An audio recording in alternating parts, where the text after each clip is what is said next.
welcome Tracy Spencer.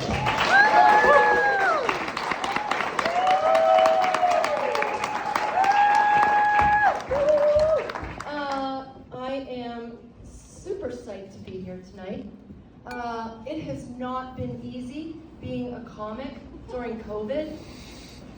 It's been hard finding venues to perform in, so I want to say you guys can join me in thanking Nathan and Natalie for having us here at the Comedy Club. Thank you. I was at this one venue during COVID, and I was like, I've got time for one more joke, and this woman totally interrupted me.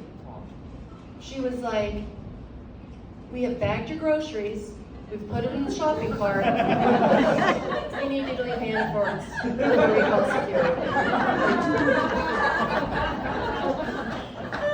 Totally rude, so thank you, Nathan and Natalie.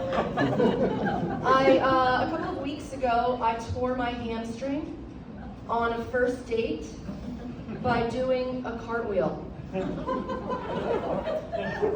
I thought that I wanted to give this guy a good impression, and I thought a cartwheel was a good idea. It wasn't. I heard it pop, and then I fell to the ground, and so I do think I left him with an impression. An impression of me crying on the ground. In hindsight, I should have just slept with him. I didn't stick that landing. But I told my friend Bill this, I'm like, I just should have slept with him. And he's like, this injury is totally going to bode well for the next guy you want to impress. Yeah. So I was on crutches for a couple of weeks. I'm off the crutches now. I was pumping gas, and the guy at the gas pump. There you go. It's an over 50 show. You guys know that. Reduce your expectations. So I'm at the gas pump, and the guy next to me, he's like, "Oh, so you hurt your leg?" And I was like, "No. I just thought these crutches made my boobs look bigger."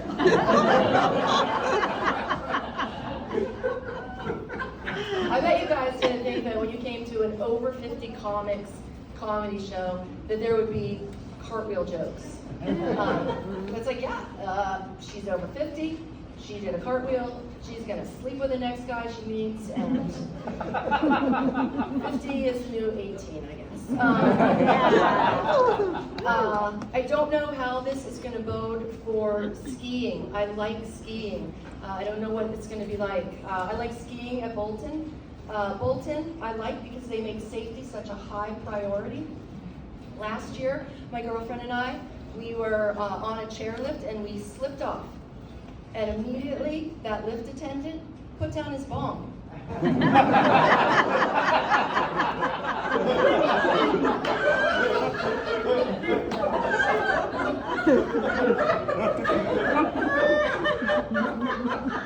went back to work recently, and it's going okay. I mean, it's work. It's going okay. But I still don't have that new work best friend. The best friend who tells you you have broccoli between your teeth, or that your breath smells like gin and tonic.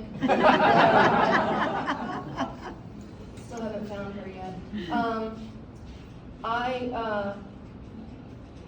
Speaking of alcohol, I am a mom.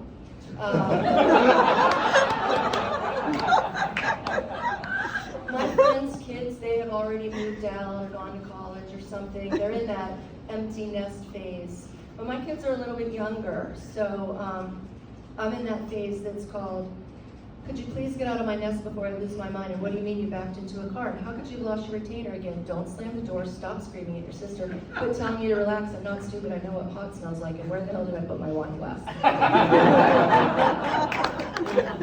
I'm in that phase. I need a mic adjustment.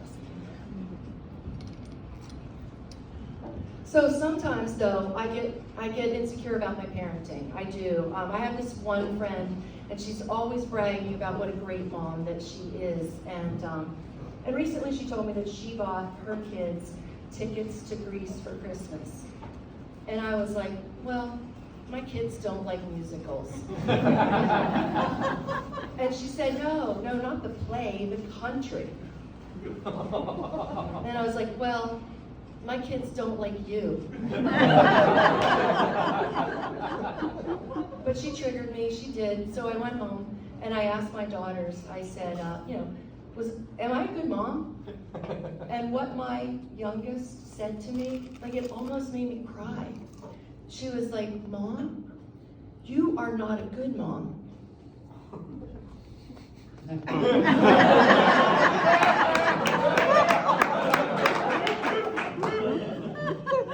Almost made me cry. But then her older sister, she jumped in. She said, Mom, you are not a good mom. You're a good enough mom. And that's why I like her better. I'm joking. I don't like either of them. They're teenagers. I remember when they were little, I had a comedy show and they were overnight at a sleepover. I was in a good mood. I went home. 11 o'clock at night, I get the phone call. They want to come home. I hate those calls when you try not to sound hammered. The mom was like, this sleepover isn't working out. And I was like, oh, what a drag. And she said, well, we even tried a nightlight. And I said, did you try Benadryl? And she said, seriously, Tracy, you need to come over here and you need to pick them up. And I was like, I'm sorry. Who is this?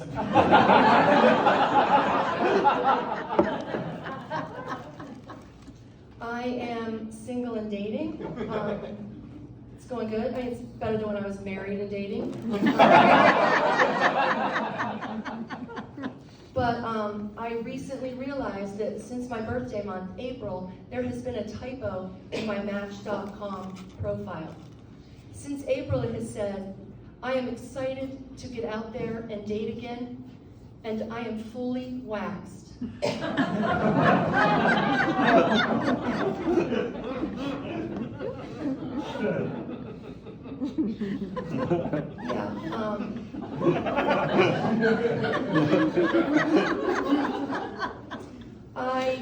When I first was single, I would only go out with tall, liberal men who lived within 20 miles of me, whose children were grown, who exercised but not obsessively, who drank but not excessively.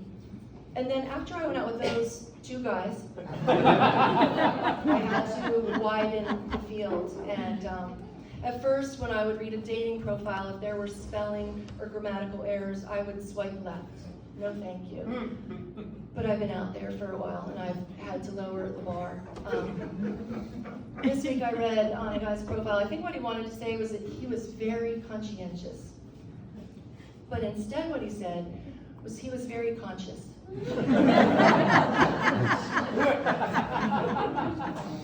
Which is where I am now.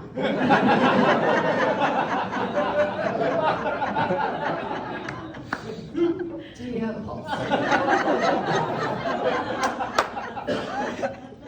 We're going out on Saturday.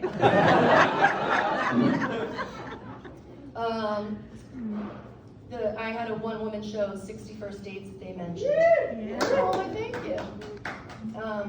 And there was a defining moment when I decided, after all of these dates and being single, that I would do this one-woman show.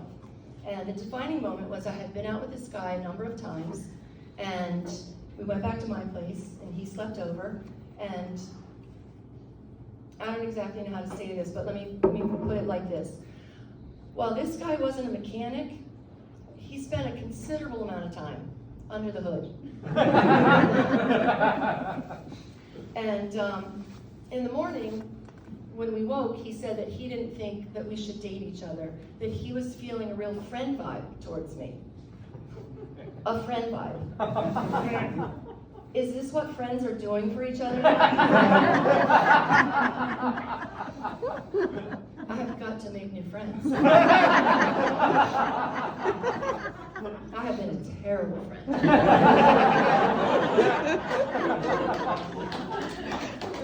Sorry. If any of you know any divorced women, there's a really good chance I've already gone out with her ex-husband. And you can tell her, I didn't like him either. I was on this one date, it was going really well, I thought. And then this guy asked a strange question. He said to me, do you think that we're fitness compatible?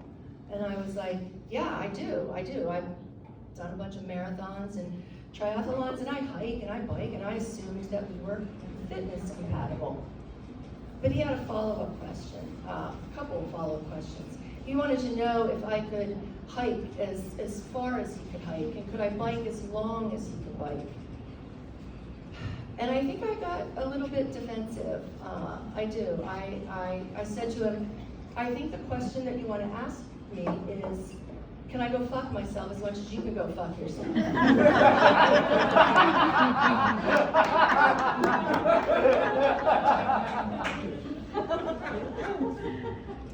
I love that joke.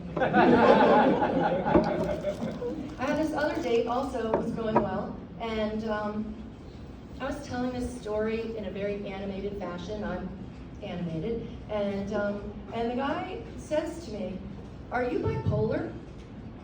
And I didn't know what to say to that, so I said, "No, I'm bi, go fuck yourself." But I told my friend who's a comedian that I was going to do this joke, and she said, "Tracy, you can't do two jokes with the same punchline. Go fuck yourself." So you know what I told her? It's a comedy club. It's an over 50 show. I think it might work. I'm going to try it.